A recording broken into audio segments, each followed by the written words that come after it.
आज गुरुजांग गाँव सका कलश शोभा सहित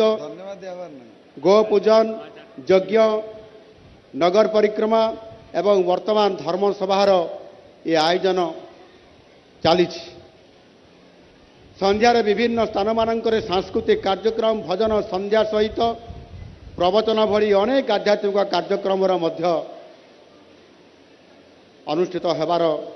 ये व्यवस्था चली हुए तो ये सब कार्यक्रम सबू तांक प्रति श्रद्धांजलि भावे प्रतीय मने हुए किंतु यह प्रकृत में सनातन पाई तांकर सेवा त्याग एवं बलिदान ये हूँ प्रतीक आज आधुनिक जुगरे जितेबले साधारण लोके सुख सुविधा भोगविलास पचरे गड़ाऊँच से समय रे स्वामीजी सबकिछि त्याग करी कंधमार दुर्गम और घंच जंगल अंचल रहीक किभली भाव में असहाय लोकंकर सेवा करने को निज जीवनर व्रत भाव ग्रहण करते आमे समस्ते जितेबले इतिहास तांकर कहानी आमे तांकर जीवन चरित्र जानते से आमे समस्ते जानीपारुंट से समय सेठारे थिला ना रास्ता ना थिला बिजुली ना थिला शिक्षा ना स्वास्थ्यर व्यवस्था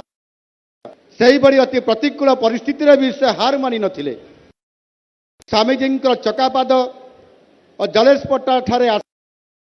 कन्या गुरुकुल प्रतिष्ठा करी वनवासी झील मानकर भितर संस्कार आनिबा सेमानंको संस्कृत शिक्षा रे शिक्षित करिबा एवं स्वावलंबन करी गढ़ी तोलिबार से पण करथिले शपथ नैथिले आ दायित्व मध्य नैथिले स्वामीजी जो संस्कृतिर मंजी बुणी ताहा आज एक विशाल महाद्रुम परिणत होइछि आज वनवासी अंचल लोके निजर जनजातीय परंपरा संस्कृति और सनातन धर्म को नहीं गर्व अनुभव करुछंती धर्मांतरीकरण विरुद्ध से आरंभ करितबा सचेतनता आज समग्र राज्य रे एक जाग्रत सनातनी संकल्प भावे आज सभा पाउछि जलेशपट्टा और चकापद आश्रम शिक्षा लाभ करितबा कंधमालर कन्या माने आज समाजर विभिन्न क्षेत्र में निजर प्रतिभा देखाउछंती स्वामीजी द्वारा दिया जाइतबा संस्कार और शिक्षा आज भी नुआ पीढ़ी को आज निरंतर भाव मार्गदर्शन करी चलुछि स्वामीजी आदर्श रे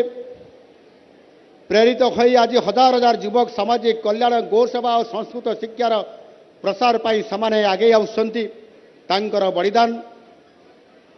समाज को अधर्म अन्याय विरुद्ध रे लड़िबा पाई सदा सर्वदा साहस जोगई आसुअछि आम शास्त्र मतरे धर्म रक्षति रक्षित अर्थात जे धर्मर रक्षा करे धर्म तार रक्षा करे एटी धर्मर अर्थ होउछि मनीषर कर्म एवं मानव सेवा को निज जीवनर धर्म आउ कर्म भावे धरी नैथिले वेदांत केसरी स्वामीजी स्वामीजी हृदय वनवासी अपार प्रेम स्नेह और श्रद्धा से वनवासी को संतान सम देखुले सेमानक गहन रही सेमानक सुख दुखर साथी होई सेमानक आत्मसम्मानर सह जीवन यापन करिवार रास्ता देखैथिले कंधमालर जनजाति भाषा संस्कृति और परंपरा को बंचाई रखिबा पाई से आप्राण उद्यम निरंतर भावे जारी रखिथिले स्वामीजी गोटे कथा बहुत भल भाव बुझीथिले यदि ग्रामांचल वनवासी अंचल सनातन संस्कृति और सनातन धर्म दुर्बल हो तेबे भारत भूमिर अखंडता प्रति विराट विपद सृष्टि हेब सनातन धर्म केवल एक उपासना ये केवल पद्धति नुहे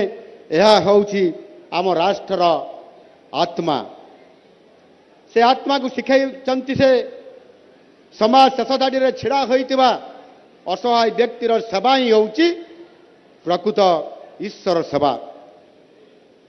स्वामीजी प्रिय प्रशंसक वृंद स्वामीजी आज नहांती सत किंतु सर्वोच्च बलिदान दे सनातन धर्मर पताका को उच्चरे उड़े जाइछंती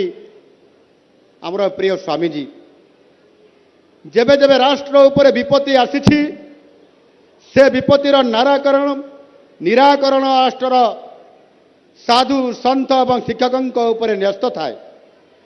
ପ୍ରାଚୀନ ଭାରତ ବର୍ଷର ସ୍ୱାଧୀନତା ଓ ସ୍ୱାଭିମାନ ପାଇଁ ନାଗା ସାଧୁଙ୍କର ମଧ୍ୟ ଅବଦାନ ଅତୁଳନୀୟ। 1400 ଖ୍ରୀଷ୍ଟାବ୍ଦୀର ଭକ୍ତି ଆନ୍ଦୋଳନର ମୁଖ୍ୟ ପୁରୋଧା ସାଜିଥିଲେ ସ୍ୱାମୀ ରାମାନନ୍ଦ। ସ୍ୱାମୀ ଦୟାନନ୍ଦ ସରସ୍ୱତୀ ବ୍ୟାକ୍ ଟୁ ବେଦସର ଆହ୍ୱାନ ଦେଇ ଆମକୁ ସନାତନ ଧର୍ମର ମୂଳ ତତ୍ତ୍ୱକୁ ଶିଖେଇଥିଲେ ଏବଂ ଆଗକୁ ନେବା ପାଇଁ କହିଥିଲେ। ଆଉ ସ୍ୱାମୀ ବିବେକାନନ୍ଦଙ୍କର କଥା ବା କିଏ ନ ଜାଣିଛି, ତାଙ୍କ ବିଷୟରେ ଆଉ ମୁଁ ଅଧିକ କହିବା ପାଇଁ ଚାହେଁ ନାହିଁ। ତେବେ ମୋର କହିବା କଥା ଏଇଆ ଯେ ଯୁଗେ ଯୁଗେ ଜଣେ ସାଧୁ, ଜଣେ ସନ୍ନ୍ୟାସୀ, ଜଣେ ଶିକ୍ଷକ ସମାଜକୁ ବଦଳାଇବାର ପ୍ରମୁଖ ସତ ହୋଇ ସାଜିକରି ଆସିଛନ୍ତି। ଆଉ ସେଇଭଳି ବିଧର୍ମ ଚକ୍ର ବିଦାରକ ଦକ୍ଷ ମହାରଥ ବେଦାନ୍ତ କେଶରୀ ରାଷ୍ଟ୍ର ସନ୍ଥ ଥିଲେ ପୂଜ୍ୟ ସ୍ୱାମୀ ଲକ୍ଷ୍ମଣାନନ୍ଦଜୀ।